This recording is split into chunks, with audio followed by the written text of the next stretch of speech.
the owner of the Blue Dog Beer Tavern in Sherman Oaks. He also owns a number of other restaurants. Paul, you were telling us that you were attacked by two homeless people after you essentially told one of them not to take a dump on your planter. Yeah, that was in the morning. How dare you? How dare you tell somebody not to take a dump on your planter? You think you own that planter? I know. I had the nerve. That's the thing. I had the nerve to actually tell them not to do it. You didn't build that. But, Larry, this goes to a deeper problem, which is, what did LAPD do 3 weeks ago? They defunded the gang unit. They defunded the homeless outreach program. They defunded the sexual crimes unit. LAPD, I mean, the officers themselves, I feel bad for these guys. They want to do their jobs, but they are no longer allowed to do their jobs, nor do they have the money to do their jobs. Mm-hmm. Same with the Los Angeles County Sheriff's Department, by the way, leading back to our friend Sheila Kuehl, the horrible.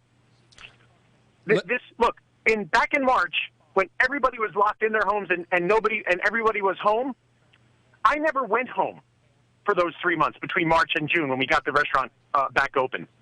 And during those 3 months, the streets got very, very dangerous because there were no citizens on the street. It's happening again. And in June, when people started coming out, it felt so much better. You could tell, you could feel it when the people were back on the streets, when pedestrians were walking up and down the sidewalks. I'm getting that feeling again now because everyone's again in their homes, and at night it gets very, very scary, and there's no one there to help. There's no one there to help anymore. So and here's our friend Eric Garcetti leading the charge on this in this city filled with crime and graffiti and homeless. And what's he going to do? He's going to blow out of here if Biden can continue this farce. He's going to leave L.A. and get him a nice cushy job in Washington, D.C. and leave the homeless people to you. Yeah, he's going to get a promotion and leave us with a sewer that he created. Paul, we only have a minute left. So, are you going to challenge Supervisor Sheila Kuehl, the one who signed a ban to ban outdoor dining, and then within minutes of signing that ban, engaged in outdoor dining? Are you going to challenge her? Yeah, hypocrisy is the least of her defects, Larry, the least of her defects. And I'm not a lawyer, happily, and I'm not a politician, even more happily. And I don't have any money anymore.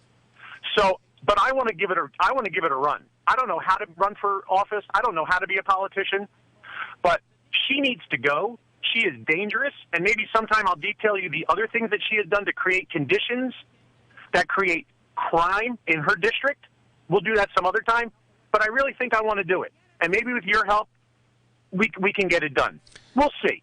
We'll see, because it's out of control right now. If you decide to run, I'm there, buddy. You know that. You know I am. I think you would be amazing.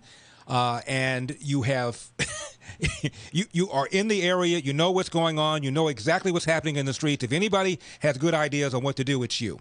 Paul, thank you so much for coming on. We'll talk later. Love you, brother. Love you too.